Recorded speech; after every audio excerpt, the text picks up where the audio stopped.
Sa bayan ng Santa Maria, lalawigan ng Bulacan, maraming kwento ang kapupulutan ng aral at inspirasyon. Kwentong sumasalamin sa pang-araw-araw na buhay ng isang ordinaryong mamamayan. Siya, si Agnes, isang utility guard, isang may bahay, at isang ina. Ako nga pala po si Agnes Makilid, nakatira sa Sunrise, Guyong.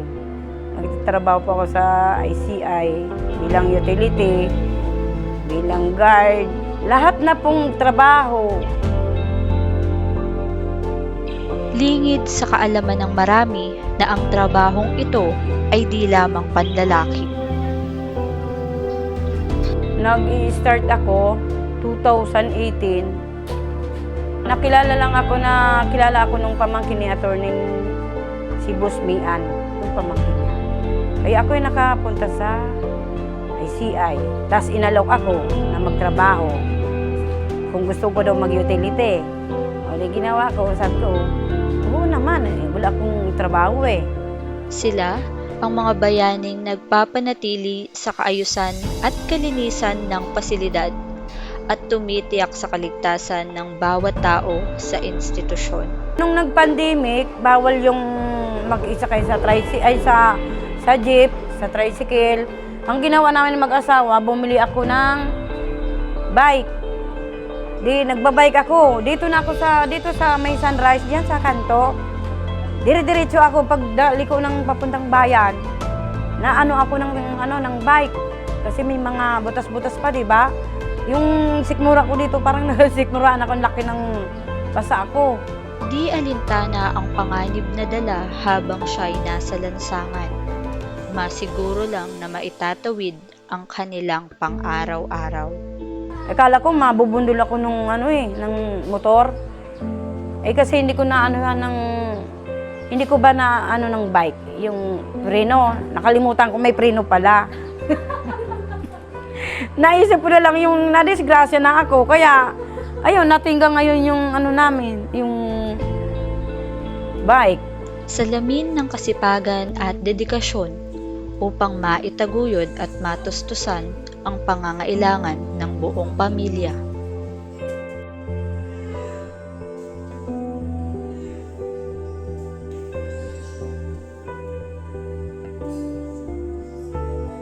Hati-hati lang ng oras. Hati ng oras, hati ng araw. Kaya kasi sabay-sabay ko, wala na. Minsan wala akong tulog. May edad kasi, wala nang tulog gaano. Pag naggising ako ng alauna, alas 2, dire-diretso na yon. Kaya makita niyo ako yung nagyuyuk-yuk doon sa lamisa ko. Antok na antok ako noon. Pero pinipigilan ko. Hanap buhay na walang pinipiling edad at kasarian. Sa kabila ng pagod, hirap at mga problema, mas pinipili niyang ngumiti, magbiro at panatilihin ang pagkakaroon ng positibong pananaw sa buhay. Huwag sabi namin, Ate Agnes, kumusta na dyan? Okay lang ma'am, pero kahit hindi okay, siyempre alam sa trabaho, dadali mo ang problema mo sa bahay. Pag sa trabaho, iwan ang problema. Pero pag sa trabaho, siyempre mapapakita ka ng wala kang problema. Pero aapaw ang problema namin. Ang problema ko, ay naku, wala pa sa problema ninyo. Kayo ay ngayon pa lang. Ako na, matagal na. Buhat nung namatay asawa ko, hanggang may asawa kong iba. Yun. Pang-lima yung anak kong special child, bunso.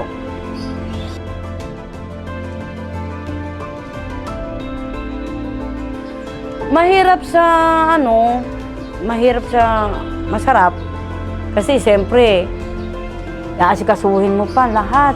Lahat ng yung ligo, pag naglaban ng mga damit niya,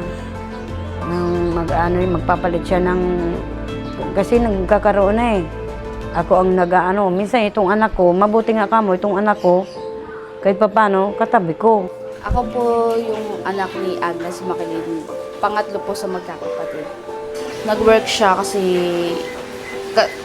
mahirap yung panahon na yon sa amin. Kasi nag-aaral kami.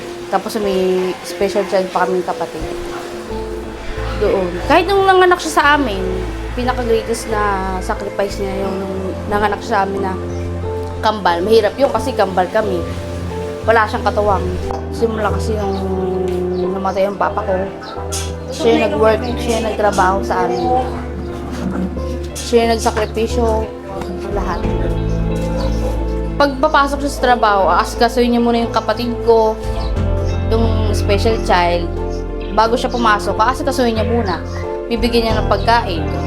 Tapos iiwan niya na sa akin yung kapatid ko. Minsan nandun lang siya sa kwarto niya. Ganun. Masasabi ko kay mama na sa kanya, sabihin ko, maraming salamat sa pagpagulog mo, sa pag-aalaga mo sa amin nung maliliit kami, sa mga apo niya. Maraming salamat. Yun lang, walang katumbas. Kundi maraming salamat sa lahat ng pagsakripisyo mo, sa lahat. Sa lahat. Talagang wala kang masabi. Kundi salamat. Ang kwentong ito ay isang patunay sa katatagan ng isang ina na kayang gawin ng lahat alang-alang sa pamilya.